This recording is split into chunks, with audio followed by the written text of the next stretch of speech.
ನಮಸ್ಕಾರ ಫ್ರೆಂಡ್, ನಮ್ಮ channel subscribe ಆಗಿ ಹಾಗೆ ಲೈಕ್ ಮಾಡಿ ಒಂದು ಶೇರ್ ಮಾಡಿ ಫ್ರೆಂಡ್. 1 ಲಕ್ಷ ಮುಖ್ಯಮಂತ್ರಿ ಬಹುಮಾಡಿ ಕನ್ನಡ ಆ 1 BHA ಫ್ಲ್ಯಾಟ್ ಫ್ರೆಂಡ್. ಇಲ್ಲಿ ಸಾಕಷ್ಟು ಜನ ಕಮೆಂಟ್ಗಳು ಕೇಳ್ತಾ ಇದ್ದೀರಾ, ಅದಷ್ಟು ನಾನು ಪ್ರಯತ್ನ ಪಡ್ತಾ ಇದ್ದೀನಿ. ನೋಡಿ, ಇಲ್ಲಿ ಒಬ್ಬರು ಕೇಳ್ತಾ ಇದ್ದಾರೆ ಪರ್ಸನ್ನು, ಒಳ್ಳೆ ಇಂಪಾರ್ಟೆಂಟ್ ಪರ್ಸನ್ನು. ಯಾಕೆಂದರೆ ಸಾಕಷ್ಟು ಜನ ಇಂಥವು ಹಳೆ ಅರ್ಜಿಗಳು ಇಟ್ಕೊಂಡು ನಮಗೆ ಈಗ ಬರುತ್ತೆ ಮನೆ, ಆಗ ಬರುತ್ತೆ ಮನೆ ಅಂತ ಕಾಯ್ತಾ ಇರ್ತಾರೆ. ಅದಕ್ಕೋಸ್ಕರ ಇದು ನಾನು ಸಿಂಪಲಾಗಿ ವಿಡಿಯೋ ಮಾಡ್ತಾಯಿದ್ದೀನಿ ನಿಮಗೆ. ಆ 1 BHA ಫ್ಲ್ಯಾಟು ಇವರೇನು ಕಮೆಂಟ್ ಕೇಳಿದ್ದಾರೆ ಎಲ್ಲ ಸಂಪೂರ್ಣವಾಗಿ ಮಾಹಿತಿ ಕೊಡ್ತೀನಿ ಇದ್ರ ಬಗ್ಗೆ. ಏಕೆ ಇಂಥ ಹೆಚ್ಚಿಗೆ ಇರೋಂಥ ಸಾಕಷ್ಟುಗಳೇ ಇದ್ದಾವೆ ಈ ಥರದವು, ಹಾಗಾಗಿ ನಿಮಗೆ ತಿಳಿಸ್ಕೊಡ್ತೀನಿ.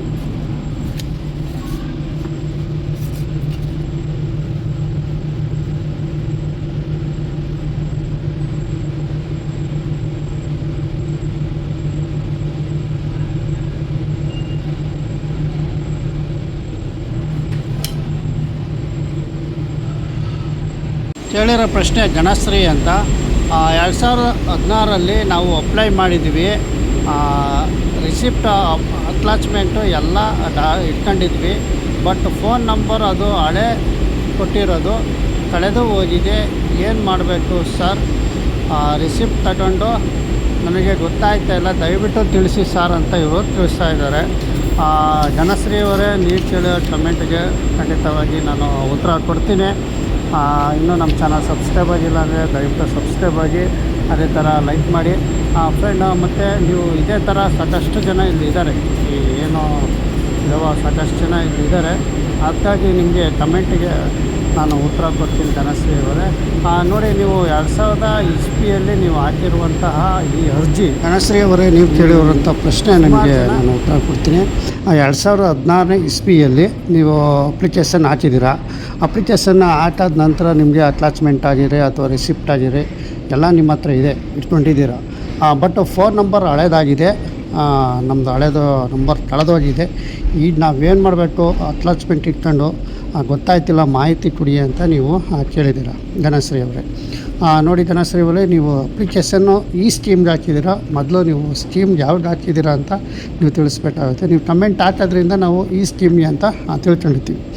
1 ಲಕ್ಷ ಮುಖ್ಯಮಂತ್ರಿ ವಸತಿ ಯೋಜನೆ ರಾಜೀವ್ ಗಾಂಧಿ ವಸತಿ ನಿಗಮಕ್ಕೆ ನೀವು ಅಪ್ಲಿಕೇಶನ್ ಹಾಕಿದರೆ 2016ನೇ ಇಸ್ವಿಯಲ್ಲಿ ನೀವು ಏನು ಅಪ್ಲಿಕೇಶನ್ ಹಾಕಿದ್ದೀರಾ ಅದು ಈಗ ಮಾನ್ಯತೆ ಇಲ್ಲ. ಸುಮಾರು 2016ರಿಂದ 2020 ಜನ ಅಪ್ಲಿಕೇಶನ್ನು 1 ಲಕ್ಷ ವಸತಿ ಯೋಜನೆ ಅಡಿಯಲ್ಲಿ 2018 ಈ ಥರ ಅಪ್ಲಿಕೇಶನ್ ಸಾಕಷ್ಟು ಜನ ಇಲ್ಲಿ ಆನ್ಲೈನಲ್ಲಿ ಅಪ್ಲಿಕೇಶನ್ ಹಾಕಿದರು. ಅಷ್ಟು ಜನ ಹ್ಯಾಂಡ್ ಓವರ್ ಮಾಡಿದರು. MLA ಶ್ರೀರಂಗಕೆಲ್ಲ ಸುಮಾರು ಜನ ಅಲ್ಲಿ ತಗೊಂಡೋಗಿದ್ರು. ಅಲ್ಲಿ ಮೆಂಬರ್ಗಳ ಹತ್ರ ಎಲ್ಲ ಅರ್ಜಿಗಳು ಕೊಟ್ಟಿದ್ದರು ಈ ಸ್ಕೀಮ್ಗೆ, 1 BHA ಫ್ಲ್ಯಾಟ್ಗೆ ಅಂತ. ಇವೆಲ್ಲ ಅಪ್ಲಿಕೇಶನ್ ಆಫ್ಲೈನಲ್ಲಿ ಇಸ್ಕೊಂಡಿದ್ರು, ಆನ್ಲೈನಲ್ಲೂ ಸಹ ಅರ್ಜಿ ಸಾಕಷ್ಟು ಜನ ಇಲ್ಲಿ ಹಾಕಿದರು.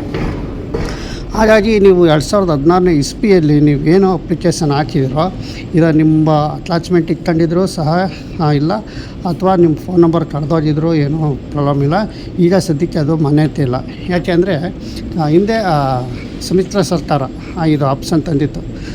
ಕುಮಾರಸ್ವಾಮಿ ಮತ್ತು ಸಿದ್ದರಾಮಯ್ಯ ಆಪ್ಷನ್ ಕಾಲದಲ್ಲಿ ಇದು ಅರ್ಜಿ ಹಾಕೋಕ್ಕೆ ಆನ್ಲೈನಲ್ಲಿ ಮತ್ತು ಆಫ್ಲೈನಲ್ಲಿ ಕೂಡ ಕೇಳಿದರು. ಬಟ್ ನಂತರ ಬಂದಿದ್ದೆ BJP ಸರ್ಕಾರ. ಇವೆರಡು ಸರ್ಕಾರ ಇದಾದಮೇಲೆ BJP ಸರ್ಕಾರ ಬಂತಲ್ಲ, ಆ BJP ಸರ್ಕಾರ ಬಂದಾಗ ಈ 2016ನೇ ಇಸ್ವಿಯವು 18, 20 ಒಳಗಡೆ ಏನಿದವೋ ಅವೆಲ್ಲ ಫುಲ್ಲು ಕ್ಯಾನ್ಸಲ್ ಮಾಡಿದ್ರು. ಈ ಕ್ಯಾನ್ಸಲ್ ಮಾಡಿ ಈಗ ಮತ್ತೆ ಅವರು ಹೊಸ್ದಾಗಿ ಅಪ್ಲೈ ಮಾಡೋಕ್ಕೆ ಶುರು ಮಾಡಿದ್ರು. ಈ ಸ್ಕೀಮಲ್ಲಿ ನಾನು ಮಾತ್ರ ಹೇಳ್ತಾ ಇರೋದು. ಬೇರೆ ಸ್ಕೀಮ್ ಆದರೆ ಇದ್ರ ಬಗ್ಗೆ ನಮಗೆ ಮಾಹಿತಿ ಗೊತ್ತಿಲ್ಲ. ನಾನು ಕೇಳ್ತಾ ಇರೋದು ಮತ್ತೊಮ್ಮೆ ಹೇಳ್ತಾ ಇದ್ದೀನಿ, ರಾಜೀವ್ ಗಾಂಧಿ ವಸತಿ ನಿಗಮದ 1 BHA ಫ್ಲ್ಯಾಟು 1 ಲಕ್ಷ ಮುಖ್ಯಮಂತ್ರಿ ಬಹುಮಾಡಿ ಕನ್ನಡ 1 BHA ಫ್ಲ್ಯಾಟ್ ನೀವು ಅರ್ಥ ಮಾಡ್ಕೋಬೇಕು. ನೀವು ಬೇರೆ ಸ್ಕೀಮ್ ಹಾಕಿದರೆ ಇದು ಅನ್ವಯ ಆಗಲ್ಲ. ಮುಂಚೆ 2016-18ರಲ್ಲಿ ಏನು ನೀವು ಅಪ್ಲಿಕೇಶನ್ ಆಗಿದ್ರೆ ಅವಾಗ CM 1 lakh ಹೌಸಿಂಗ್ ಅಂತ ಇಂಗ್ಲೀಷಲ್ಲಿ ಬರೆದಿತ್ತು. ಅಲ್ಲಿ ಇಂಗ್ಲೀಷಲ್ಲಿ ಬರೆದು ಆನ್ಲೈನಲ್ಲಿ ನಿಮಗೆ ಪ್ರಿಂಟೌಟ್ ಇದೇ ಥರ ಏನಿರುತ್ತೋ ಪ್ರಿಂಟೌಟ್ ಬರುತ್ತೋ, ಫೋಟೋ ಗೀಟೋ ಇರಲಿಲ್ಲ.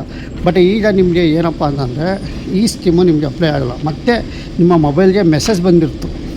ಯಾಕೆಂದರೆ ಹಿಂದೆ ಏನು ಅರ್ಜಿ ಸಲ್ಲಿಸಿದ್ರಲ್ಲ 2016 ಆಗಲಿ 18 ಆಗಲಿ 19 ಆಗಲಿ 20 ಒಳಗಡೆ ಏನು ಅರ್ಜಿ ಸಲ್ಲಿಸಿದ್ರೋ ಅದೇ ನಂಬರ್ಗೆ ನಿಮಗೆ ಮೆಸೇಜ್ ಬಂದಿರುತ್ತೆ.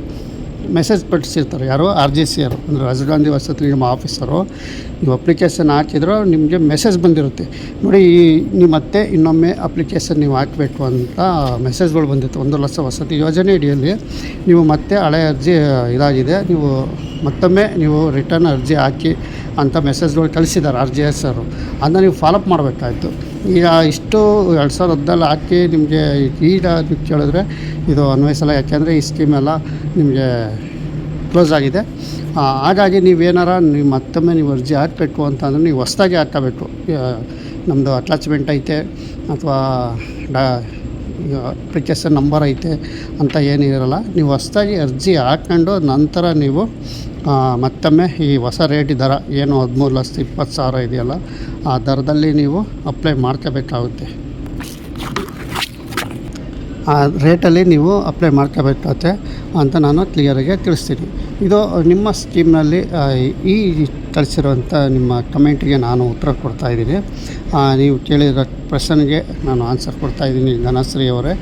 ನೋಡಿ, ಇನ್ನೂ ಸಾಕಷ್ಟು ಜನ 1 ಲಕ್ಷ ವಸತಿ ಯೋಜನೆಯಲ್ಲಿ ಸಾಕಷ್ಟು ಕಮೆಂಟ್ಗಳು ಬರ್ತಾಯಿದ್ದಾವೆ. ನಾನು ತಗೊಂಡು ಒಂದೊಂದೇ ಕೊಡ್ತೀನಿ. ಯಾಕೆಂದರೆ ಒಬ್ಬರು ತಗೊಂಡ್ರೆ ಮಿನಿಮಮ್ 5 ನಿಮಿಷ ಅಂತೂ ಇದ್ದೇ ಇರುತ್ತೆ. ಹಾಗಾಗಿ ಜಾಸ್ತಿ ಲೆಂತ್ ವೀಡಿಯೋ ಕೊಟ್ಟರು ಜನ ಅರ್ಧ ನೋಡ್ತಾರೆ, ಮತ್ತು ಅದ್ರ ಬಗ್ಗೆನೇ ಕಮೆಂಟ್ ತಿಳಿಸ್ತಾರೆ. ಹೀಗಾಗಿ ನಿಮಗೆ ನಾನು ತಿಳಿಸೋದಿಷ್ಟೇ, ಧನಶ್ರೀ ಅವರೇ, ನಿಮ್ಮದು 2016 ಇಸ್ವಿಯಲ್ಲಿ ಈ ಸ್ಕೀಮ್ನಲ್ಲಿ ಇದು ಮತ್ತೊಮ್ಮೆ ಅರ್ಜಿ ಕರೆದಿದ್ರು 2021ರಲ್ಲಿ. ಈ ಅರ್ಜಿ ಮಾನ್ಯತೆ ಇಲ್ಲ. ಮತ್ತೊಮ್ಮೆ ನೀವು ಅರ್ಜಿ ಸಲ್ಲಿಸ್ಕೊಂಡು ನೀವು ಹೊಸದಾಗಿ ಫ್ಲಾಟ್ಗಳಿಗೆ ನೀವು ಬುಕ್ ಮಾಡ್ಕೋಬೇಕಾಗುತ್ತೆ. 50,000 ರೂಪಾಯಿ ಡೌನ್ ಪೇಮೆಂಟ್ ಮಾಡಿ ಅಂತ ನಾನು ತಿಳಿಸ್ಕೊಡ್ತೀನಿ. ಫ್ರೆಂಡ್, ಇಲ್ಲಿ ಸರ್ಕಾರದ ಏನು ತೊಂದರೆ ಇಲ್ಲ. ಕ್ಯಾನ್ಸಲ್ ಮಾಡಿದ್ರು ನಿಮ್ಮ ಮೊಬೈಲ್ಗಳಿಗೆ ಹಳೆ ನಂಬರ್ಗಳಿಗೆ ಮೆಸೇಜ್ ಕಳಿಸಿರ್ತಾರೆ. ಪುನಃ ನೀವು ನೋಡ್ಕೊಂಡು ಅಪ್ಲೈ ಮಾಡ್ಬೋದಿತ್ತು. ಅಥವಾ ಯಾರ ಹತ್ರನಾದರೂ ತಿಳ್ಕೊಂಡಿದ್ರು ಒಂದು ಸರಿ ವಿಸಿಟ್ ಮಾಡಿದರೂ ಸಹ RGSL ವಿಸಿಟ್ ಮಾಡಿಸಿದ್ರು 18-19ರಲ್ಲಿ ನಿಮಗೆ ಗೊತ್ತಾಗೋದು. ಬಟ್ ನೀವೇನು ಮಾಡಿಲ್ಲ, ಸುಮ್ಮನೆ ಅಪ್ಲೈ ಮಾಡ್ಕೊಂಡಿದ್ದೀರಾ. ಹಾಗಾಗಿ ನಿಮಗೆ ಇದಾಗಿರುತ್ತೆ. ಈ ಸದ್ಯಕ್ಕೆ ಇದು ಮಾನ್ಯತೆ ಇಲ್ಲ. ಇನ್ನೊಂದು ಸಮಯ ಹೊಸ್ದಾಗಿ ನೀವು ಅಪ್ಲೈ ಮಾಡ್ಬೋದು, ಇಲ್ಲೂ ಸಹ ಅಪ್ಲೈ ಮಾಡ್ಬೋದು ಅಂತ ನಾನು ತಿಳಿಸ್ತೀನಿ. ಹಂಗೂ ನಿಮಗೆ ಡೌಟ್ ಇದ್ದರೆ ರಾಜೀವ್ ಗಾಂಧಿ ವಸತಿ ನಿಮಗೆ ನಿಮ್ಮ ಅಟ್ಯಾಚ್ಮೆಂಟ್ ಎಲ್ಲ ತಗೊಂಡೋಗಿ ತೋರಿಸಿ ಒಂದು ಸರಿ ಅಂತ ನಾನು ಕೇಳ್ಕೊಳ್ತೀನಿ. ಬಟ್ ಇದು ನಿಮಗೆ ಮಾನ್ಯತೆ ಇಲ್ಲ ಅಂತ ನಾನು ತಿಳಿಸ್ತೀನಿ. ನಮ್ಮ ಚಾನಲ್ ಸಬ್ಸ್ಕ್ರೈಬ್ ಆಗಿ, ಹಾಗೆ ಲೈಕ್ ಮಾಡಿ, ಇದೇ ಥರ ಶೇರ್ ಮಾಡಿ. ಮತ್ತು ನಿಮಗೆ ಪ್ರಶ್ನೆಗೆ ಅರ್ಥ ಆಯಿತು ಅಂತ ನಾನು ತಿಳಿಸ್ಕೊಡ್ತೀನಿ ಅಂತಲೇ ನಾನು ತಿಳಿಸ್ತೀನಿ.